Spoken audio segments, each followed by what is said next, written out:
Eu tenho trazido muito filmes de terror sul-coreano aqui no canal porque eles são muito legais.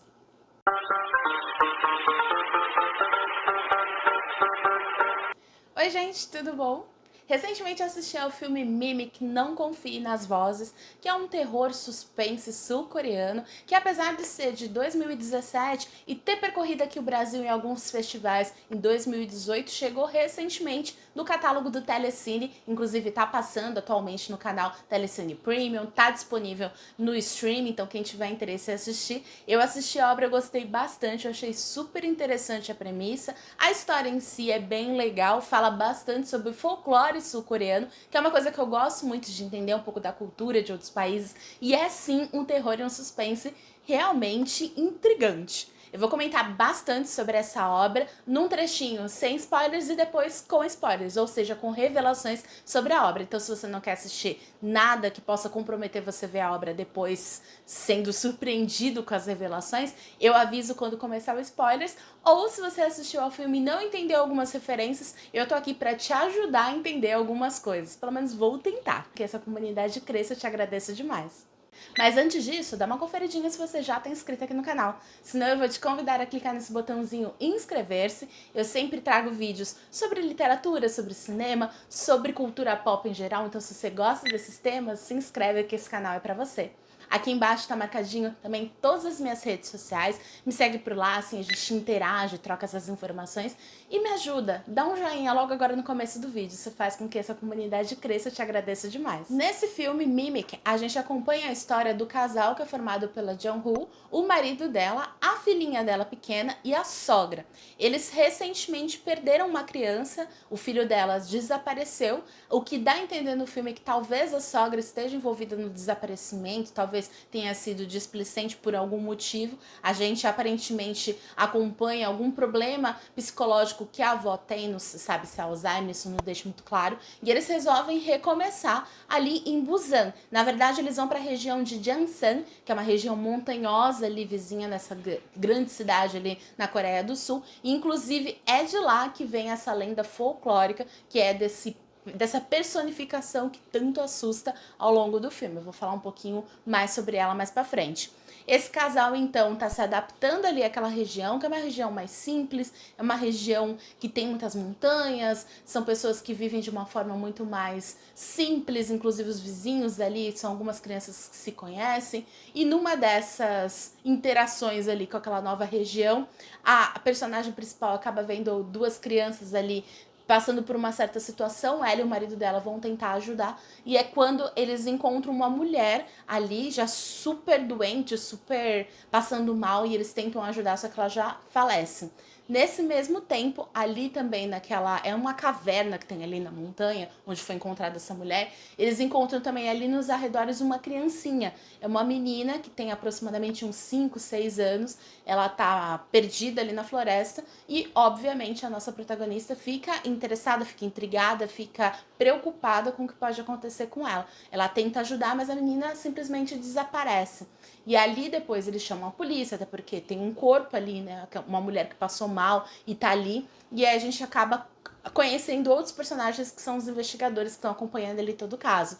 Ela chega a falar tudo o que acontece, eles não dão muito ibope, ela acaba ficando meio revoltada e eles vão para casa. Quando ela chega em casa, ali na porta da casa dela, aparece justamente aquela menininha que estava nos arredores daquela caverna ali nas montanhas de Jansan, e ela aparece ali na porta dela. Ela acaba pedindo para essa menininha entrar, fala que vai falar com a polícia no dia seguinte, porque ela tá muito brava com a polícia. Esse momento em que ela acabou contando tudo que ela viu ali na caverna pra polícia, a polícia não deu tanta atenção assim, acabou fazendo com que ela não quisesse procurar a polícia quando ela encontrou a menininha.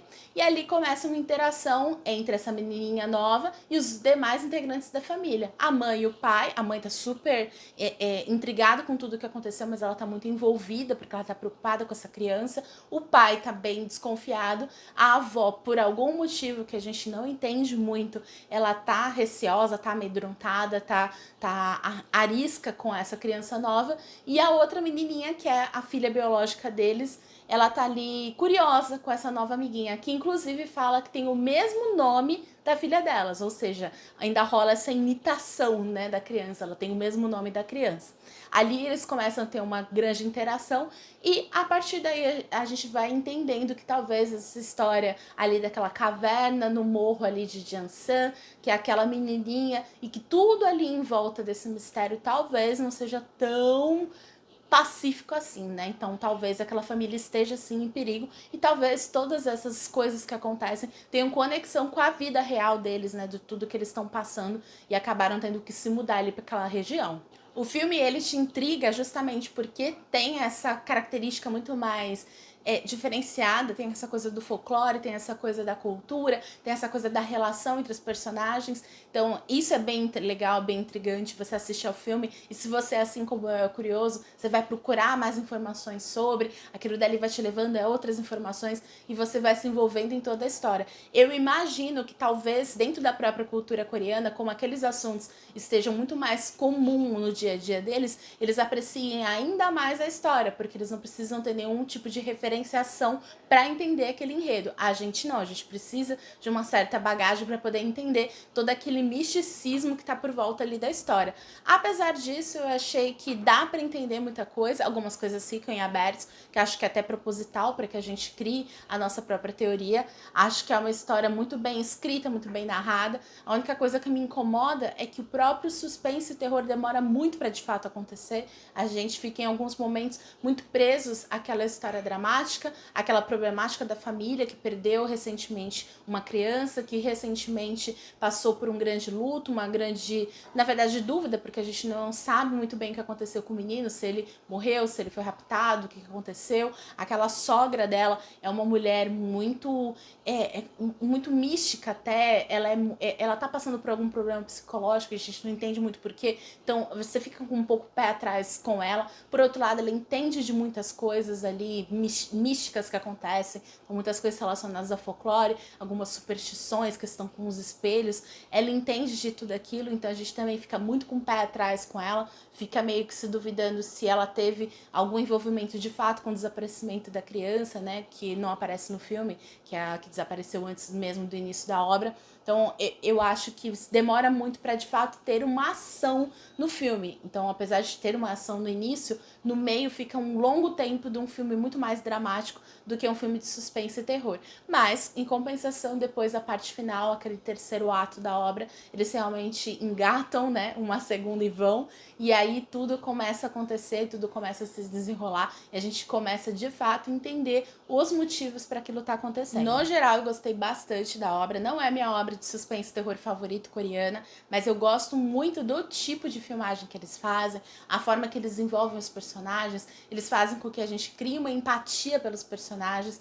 É um tipo de dramatização que é diferenciada aqui do Ocidente, isso eu já falei em diversos outros filmes, você tem que rolar um pouco de desapego, porque eles são de fato mais caricatos, eles são mais expressivos, eles são mais dramáticos na forma de interpretar, embora esse filme não tenha tanto assim, ele tem um pouco mais dessa versão mais ocidental, mas ainda assim tem ainda um pouco dessas características do cinema coreano, talvez se você não gosta isso vai te incomodar um pouco. Eu gosto, eu acho interessante, é uma forma diferente de você consumir um tipo de cinema que tem muito mais uma coisa autoral, né? Tem muito mais um perfil realmente autoral, muito mais característico ali da Coreia do Sul. Eu gostei bastante.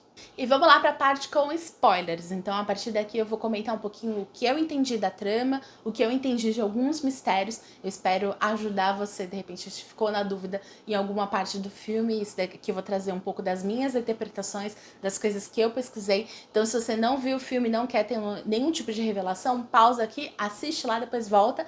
Ou se você só ficou curioso, quer assistir, já viu o filme ou não se importa de pegar spoilers, vamos continuar. Na obra a gente acompanha uma entidade, né, um monstro, que é chamado de o Tigre de Jansan. Lembra que eu comentei que aquela região ali de Busan, que se chama Jansan, na verdade é uma lenda urbana, um folclore ali, um mito que existe de verdade na cultura coreana, ali na região.